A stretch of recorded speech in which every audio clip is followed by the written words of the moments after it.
Hello students of BA 6M, myself Dr. Hassan Banu, Assistant Professor, Department of Sociology, DAV PG College, BHU Varanasi. Paper code BSS 324 change and development in India के third unit issues of development on agenda में आज हम लोग बात करेंगे global warming की। इस video में हम लोग बात करेंगे वैश्विक तापन के प्रभाव और अंतर्राष्ट्रीय स्तर पर जलवायु परिवर्तन को रोकने के लिए जो सम्मेलन हो रहे हैं उनकी हम लोग चर्चा करेंगे। ग्लोबल वार्मिंग का क्या क्या प्रभाव है, इफ़ेक्ट्स क्या क्या हैं। सबसे पहला इफ़ेक्ट है जलवायु पर प्रभाव, यानी वैज्ञानिकों द्वारा जब शोध किया गया तो ये बात सामने आई कि 20वीं सदी में वैश्विक औसत तापमान जो है वो 0.6 डिग्री सेल्सियस बढ़ गया है। तो तापमान में वृद्धि की प्रवृत्ति यदि इसी तरह से रहेगी तो आगे माना गया है कि 21वीं शताब्दी के अंत तक पृथ्वी का तापमान लगभग 6 डिग्री सेल्सियस तक बढ़ जाएगा। और तापमान में ये परिवर्तन जो है वो सभी मतलब विश्व के सभी देशों पर पड़ेगा, ऐसा माना गया है। इस प्रकार के वैश्विक तापन में वृद्धि के कारण वैश्विक जलवायु परिवर्तन हो रही है। तो जिसके परिणाम स्वरूप क्या हो रहा है, बहुत सारी बीमारियों का भी प्रकोप बढ़ रहा है, जिससे सिर्फ मानव ही नहीं प्रभावित हो रहा है बल्कि जैविक प्राणियों को भी अस्तित्व पर खतरा मंडरा रहा है। सेकेंड है वनस्पति पर प्रभाव। तो वायुमंडल में कार्बन डाइऑक्साइड की मात्रा में वृद्धि के फलस्वरूप क्या हो रहा है, जो ग्लोबल वार्मिंग की स्थिति का प्रभाव जो है वो बहुत से पेड़ पौधों के विकास पर भी पड़ेगा। विशेष करके कार्बन 3 जो है वो प्रजाति के पौधे पर पड़ेगा। जबकि वायुमंडल में कार्बन डाइऑक्साइड की मात्रा बढ़ जाने के कारण पौधों में जो प्रकाश संश्लेषण की दर जो है वो बढ़ सकती है, जिससे बहुत ही कम समय में पौधों की संख्या और उसके आकार में 25% तक की वृद्धि संभव हो सकती है और उनका स्थान जो है घास फूस और कटीली झाड़ियाँ ले चुकी होंगी, ऐसा माना जा रहा है। थर्ड है खाद्यान्न पर प्रभाव। तो तापमान में वृद्धि के फलस्वरूप जो ग्लोबल वार्मिंग के कारण पौधों के विभिन्न प्रकार की बीमारियों का प्रकोप भी बढ़ेगा, जिसे दूर करने के लिए उतना ही जोर से हम लोग कीटनाशकों का उपयोग करेंगे। तो इन सभी परिस्थितियों में खाद्यान्न का उत्पादन तो घटेगा ही, साथ ही साथ भूमि और जल दोनों प्रदूषित होंगे। यदि थोड़ी मात्रा में तापमान में वृद्धि होती है तो उत्पादकता में भी अल्प वृद्धि हो सकती है, लेकिन जब तीव्र वृद्धि होगी तो कहा जाता है कि फसल की उत्पादकता में भी हानिकारक प्रभाव दिखाई देगा। बढ़ते ग्रीन हाउस गैसों के उत्सर्जन से वैश्विक तापन में वृद्धि और जलवायु परिवर्तन जैसी जो समस्याएं हुई हैं उनमें उन्होंने कृषि क्षेत्र को सबसे ज़्यादा प्रभावित किया है। भारत के संदर्भ में ये और भी गंभीर चेतावनी मानी जा रही है, क्योंकि भारतीय अर्थव्यवस्था की आधारशिला ही कृषि है। 2009 में कोपेनहेगन सम्मेलन में ग्लोबल क्लाइमेट रिस्क इंडेक्स में 2010 में जो सूची जारी की गई थी उसके अनुसार भारत उन प्रथम 10 राष्ट्रों में से एक होगा जो जलवायु परिवर्तन में सबसे ज़्यादा प्रभावित होगा। अगर देखा जाए तो जलवायु परिवर्तन के कारण कृषि के विभिन्न पहलू प्रभावित होंगे। पहला, फसलों पर प्रभाव पड़ेगा, है ना। दूसरा क्या है, मृदा यानी मिट्टी की नमी जो है वो प्रभावित होगी। तीसरा है कीट या रोगों का प्रभाव पड़ेगा, है ना। कीट पतंगी की प्रजनन क्षमता की वृद्धि में सहायक होगा और रोगों की मात्रा में भी वृद्धि होगी। और चौथा है जल संसाधनों पर प्रभाव पड़ेगा, यानी जल आपूर्ति की भयंकर समस्या उत्पन्न होगी, सूखा होगा या बाढ़ होगी, है ना। तो इस तरह की समस्याएं बहुत तेज़ी से बढ़ेंगी। अब हम लोग बात करेंगे क्योटो प्रोटोकॉल और भारत। तो भारत ने अगस्त 2002 में क्योटो प्रोटोकॉल पे हस्ताक्षर किया था और उसका अनुमोदन भी किया था।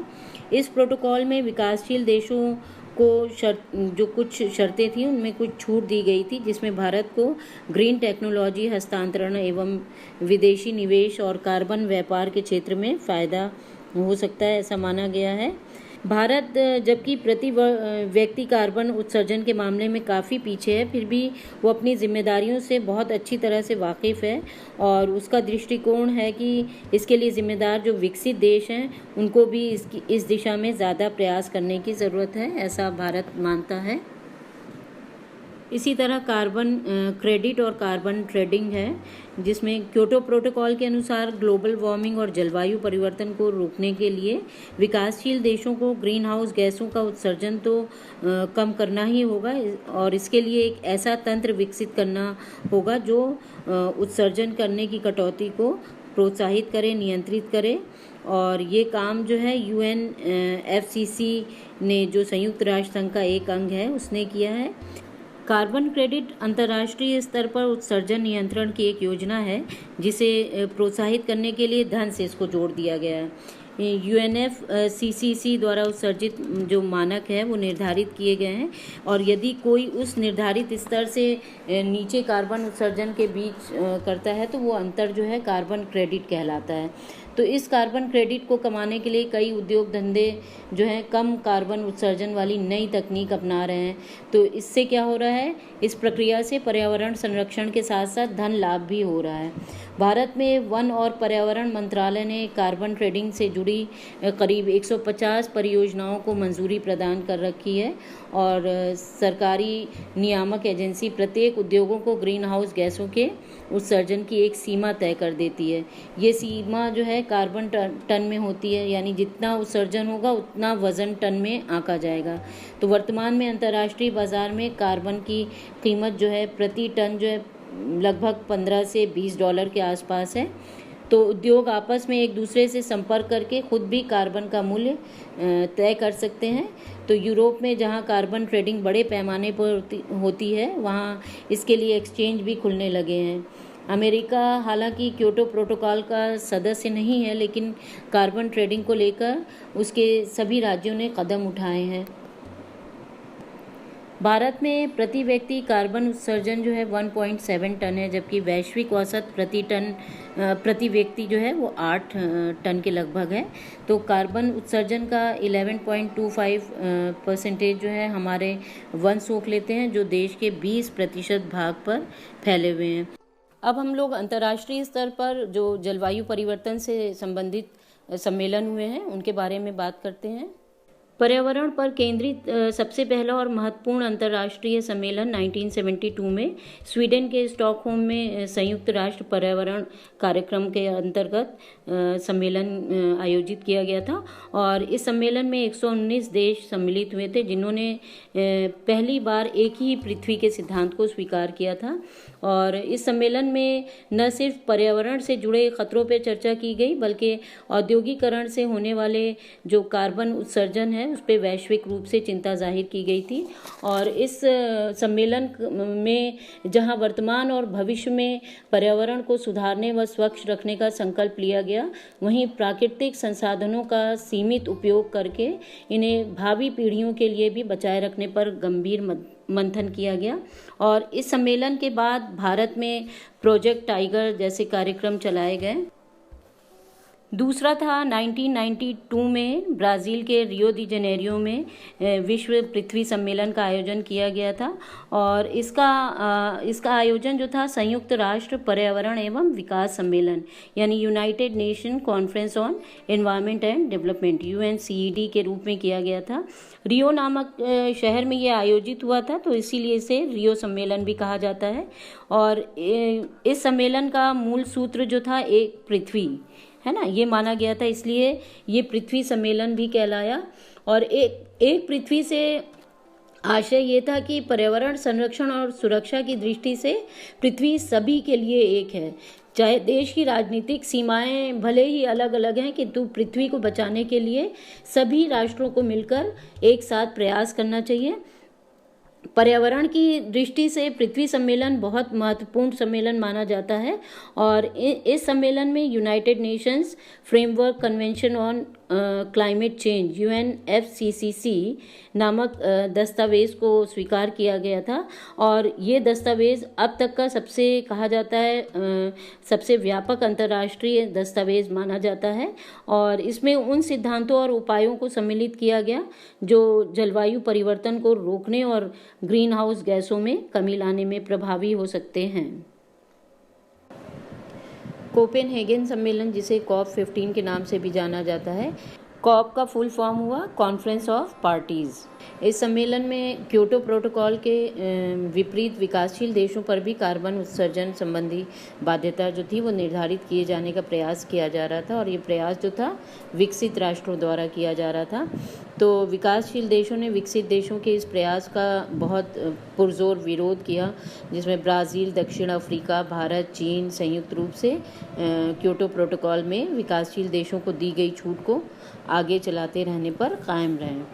इन देशों ने बेसिक नाम का एक साझा मंच का भी गठन किया और अंत में सम्मेलन के अंतिम दिन एक गैर बाध्यकारी कोपेनहेगन समझौते को स्वीकार किया गया, जिसमें अमेरिका व बेसिक यानी ब्राज़ील, साउथ अफ्रीका, इंडिया और चाइना इन देशों के बीच अंतिम क्षणों की बातचीत के बाद स्वीकार किया गया।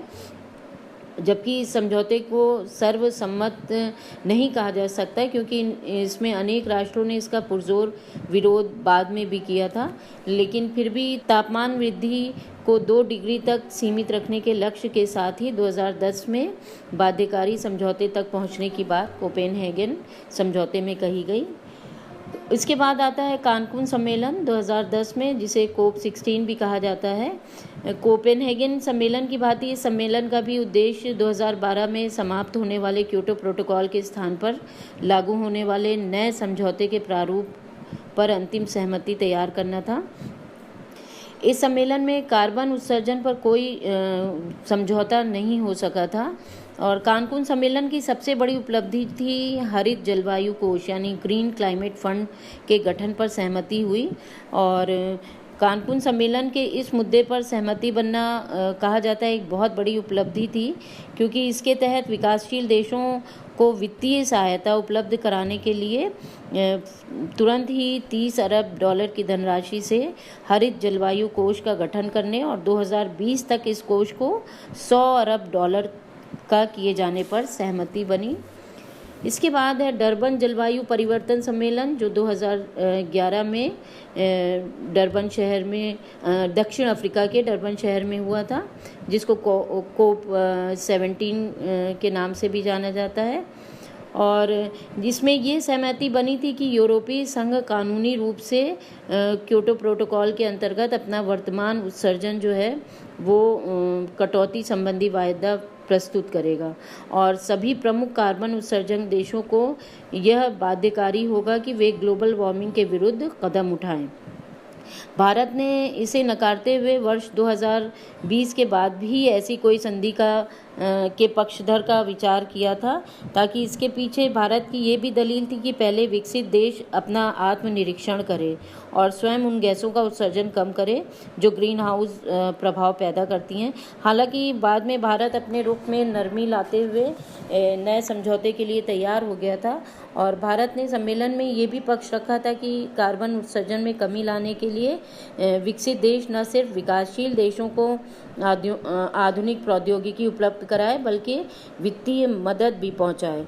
तो डरबन सम्मेलन में निर्धन देशों में जलवायु सहायता की दृष्टि से $100 अरब का एक कोष गठन करके इसमें सम्मिलित 194 देशों के प्रतिनिधियों ने सहमति बनी थी, किंतु धन कहाँ से आएगा इसकी कोई रूपरेखा तय नहीं हो सकी थी। तो कुल मिलाकर डरबन सम्मेलन जो था बहुत सफल नहीं हो सका था, क्योंकि इसमें विवाद ज़्यादा गहराया और रणनीति कम बनी। विकसित और विकासशील देशों के मध्य जो मतभेद था वो साफ दिखाई दे रहा था। इसके बाद आता है दोहा जलवायु परिवर्तन सम्मेलन। कतर की राजधानी दोहा में 2012 में COP18 सम्मेलन आयोजित हुआ, जिसमें विश्व के 200 देशों ने शिरकत की थी और इस अवसर पर जलवायु परिवर्तन से जुड़े खतरे और कार्बन उत्सर्जन पर बहुत गंभीर विचार हुआ था, मंथन हुआ था। इस सम्मेलन का कोई परिणाम सामने नहीं आया। केवल अमीर और गरीब देशों के मध्य जो मतभेद था वो बना रहा। इसके कारण बहुत सारे महत्वपूर्ण मुद्दों पर कोई सहमति नहीं बन सकी। और इस सम्मेलन की एक प्रमुख उपलब्धि यही रही कि सम्मेलन में उपस्थित सभी 200 देशों के बीच क्योटो प्रोटोकॉल का आने वाला 8 वर्षों तक जारी रखने पर सहमति बनी। और इस दोहा संशोधन के तहत वर्ष 2020 तक सभी धनी देशों में ग्रीन हाउस गैसों के उत्सर्जन को नियंत्रित किए जाने पर सहमति व्यक्त की गई। इसके बाद आता है वार्सा जलवायु परिवर्तन सम्मेलन। वार्सा जलवायु परिवर्तन सम्मेलन ये 2013 में पोलैंड की राजधानी वार्सा में आयोजित किया गया था, जिसे COP19 के नाम से भी जाना जाता है। इस सम्मेलन में 189 से अधिक देशों के 10,000 से अधिक प्रतिनिधियों ने प्रतिभाग किया था।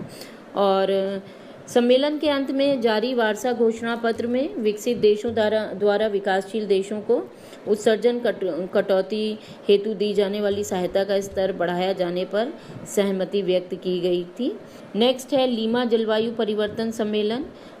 ये सम्मेलन जो है पेरू की राजधानी लीमा में 2014 में आयोजित किया गया था और इसको COP20 के नाम से भी जाना जाता है। और इसमें लीमा संयुक्त राष्ट्र जलवायु परिवर्तन वार्ता में भारत के दृष्टिकोण को काफ़ी हद तक स्वीकार किया गया था और भारत सहित 190 से अधिक देशों ने वैश्विक कार्बन उत्सर्जन में कटौती के जो राष्ट्रीय संकल्प था उसमें आम सहमति का मसौदा स्वीकार किया था। और जलवायु कार्यवाही का लीमा आह्वान यानी Lima call for climate action शीर्षक वाले इस मसौदे में भारत की चिंताओं का समाधान किया गया था। नेक्स्ट है पेरिस जलवायु परिवर्तन सम्मेलन, जो 2015 में फ्रांस की राजधानी पेरिस में आयोजित किया गया था, जिसे COP21 के नाम से भी जाना जाता है। इस सम्मेलन के पहले दिन भारतीय प्रधानमंत्री श्री नरेंद्र मोदी द्वारा फ्रांस के तत्कालीन राष्ट्रपति फ्रांकोइस ओलांड के साथ 122 देशों के अंतर्राष्ट्रीय सौर गठबंधन यानी इंटरनेशनल सोलर अलायंस का शुभारंभ किया गया था और सौर नीति एवं अनुप्रयोग हेतु अंतर्राष्ट्रीय एजेंसी यानी international agency for solar policy and application के नाम से एक इस गठबंधन तैयार किया गया था। और वे सभी प्रमुख देश शामिल थे जो ये सौर ऊर्जा को प्रोत्साहित करने के लिए 2030 तक सभी को किफ़ायती और जलवायु अनुकूलन जैसी ऊर्जा मुहैया कराने हेतु एक महत्वपूर्ण मंच के रूप में कार्य करेगा, ऐसा माना गया था। नेक्स्ट है माराकेश जलवायु परिवर्तन, जो मोरक्को के माराकेश के बाब इगली में आयोजित किया गया था और इसे COP22 के नाम से भी जाना जाता है। इस सम्मेलन का मुख्य एजेंडा था पेरिस समझौते के जो क्रियान्वयन के तरीके थे उसके साथ ही रूपरेखा निर्धारित करना था। और इस सम्मेलन में सभी देशों द्वारा पेरिस समझौते के तहत जो जलवायु कार्यवाही की अपनी प्रतिबद्धता थी उसको दोहराया गया। और इस सम्मेलन में UNFCCC के सभी पक्षकारों द्वारा हमारी जलवायु और सतत विकास के लिए माराकेश कार्यवाही घोषणा यानी Marrakesh action proclamation for our climate and sustainable development और वैश्विक जलवायु कार्यवाही के लिए माराकेश भागीदारी यानी Marrakesh partnership for global climate action को अपनाया गया। औद्योगिक सभ्यता ने हमें बहुत सारे भौतिक लाभ तो पहुंचाए और सुख सुविधाएं भी दी हैं, किंतु इन सब के लिए हमें पर्यावरण को भारी कीमत भी चुकानी पड़ती है। तो प्राकृतिक वातावरण की अपनी कुछ सीमाएं होती हैं जिनके बाहर जाने पर वो ठीक तरह से काम करना बंद कर देती हैं और हमारे हाथ में विफलता आती है। तो इसलिए पहले से ही संकट का सामना कर रहे विश्व पर्यावरण में हम पहले की तरह नहीं चल सकते, क्योंकि अगर हम ऐसे ही चलते रहे तो हमारी जो आने वाली पीढ़ी भावी पीढ़ी है वो एक प्रदूषित और शायद असमानताओं से युक्त जो है एक कहना चाहिए बर्बर विश्व विरासत में मिलेगी, जो सभ्यता विहीन, विज्ञान और मानवता विहीन समाज से निर्मित होगी। तो अगर हम समय रहते ही हम इस समस्या का निराकरण ना कर पाए तो एक दिन ऐसा आएगा कि प्रदूषण की समस्या संपूर्ण मानव जाति को निगल जाएगी। और इस पॉल्यूशन से बचने के लिए आम आदमी भी कुछ छोटे छोटे उपाय कर सकता है, जैसे वनों तथा पेड़ों की कटाई पर रोक के साथ साथ वृक्षारोपण करे, बस्ती तथा नगर के समस्त जो वर्जित पदार्थ हैं उसका निष्कासन के लिए किसी दूर स्थान पर समुचित व्यवस्था कराए, और अपने बस्ती या नगर में स्वच्छता और सफाई की ओर विशेष ध्यान दे, और पेयजल को शुद्ध बनाए रखने पर भी ध्यान दे। तो ये तो हो गई हमारी चैप्टर से रिलेटेड बातें वैश्विक तापन या ग्लोबल वार्मिंग के संदर्भ में। अभी हम आज के सिनेरियो में अगर देखेंगे तो चाहे वो वैश्विक तापन हो, चाहे वो प्रदूषण हो, है ना, इनसे रिलेटेड जितने भी वैश्विक स्तर पे अंतर्राष्ट्रीय प्रयास हो रहे हैं या अंतर्राष्ट्रीय कहना चाहिए सम्मेलन हो रहे हैं इनको ख़त्म करने के लिए, इन सारे प्रदूषण को, तो वो सब एक तरफ हो गए हैं। अभी जो महामारी बन के हमारे वैश्विक स्तर पे एक महामारी जिसको कोविड-19 है, जिसके चलते क्या हुआ है कि लॉकडाउन हो गया पूरे वैश्विक स्तर पे, और सभी उद्योग धंधे हो गए या यातायात के साधन हो गए, उनके बंद होने के कारण क्या हुआ है, एक जो हमारे कहना चाहिए प्रकृति में जो प्रदूषण फैलता था, चाहे वो एयर पॉल्यूशन हो, चाहे वाटर हो, चाहे साउंड हो, है ना, ये सारे पॉल्यूशन ना होने की वजह से हमारा जो अभी तक चला आ रहा था कि हमारा एनवायरनमेंट जो है वो इम्बैलेंस हो रहा है ना, तो वो इम्बैलेंस कहना चाहिए वो पर्यावरण में संतुलन पैदा हो गया है। और एग्जाम्पल के तौर पे आप देखेंगे तो अभी यहाँ पे वाराणसी में गंगा का जल जो है उसको स्वच्छ करने के लिए सरकार बहुत सारी योजनाएं ला रही थी, बहुत सारे ऐसे प्रोजेक्ट चला रही थी जिससे गंगा का जल जो है वो साफ हो सके। लेकिन इस महामारी ने जहां औद्योगिकरण और बहुत सारे प्रदूषण पे रोक लगी है, जिसकी वजह से तो उसकी वजह से आज अब आप देखोगे तो गंगा का जल जो है वो इतना स्वच्छ हो गया है तो कि शायद कभी और इतना स्वच्छ रहा ही नहीं है।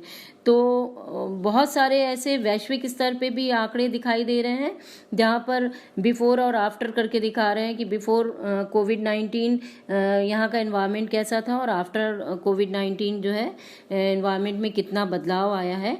तो ये पॉजिटिव जो दिखाई दे रही है, जो पॉजिटिव साइन आ रहे हैं, ये बिकॉज ऑफ ह्यूमन बीइंग, है ना, मनुष्य ही सबसे बड़ा कारण है एनवायरनमेंट को पॉल्यूट करने के लिए। तो हम सभी लोगों को कोविड-19 ने एक लेसन दिया है कि हम सभी लोग मिलकर इस समाज में प्रदूषण को ख़त्म करेंगे, ताकि हमारी जो आने वाली जनरेशन है उनके लिए भी एनवायरनमेंट सुरक्षित रह सके। तो हमें एक टीम वर्क की तरह काम करना होगा। ये कोविड-19 ने हम लोगों को एक लेसन दिया है, एक एग्जाम्पल दिया है कि किस तरह से हम अपने एनवायरनमेंट को बचा सकते हैं। तो हम सभी लोगों को मिलकर इसके खिलाफ यानी प्रदूषण के खिलाफ आगे आना होगा, और तभी हमारा समाज जो है वो प्रदूषण मुक्त हो सकेगा। धन्यवाद।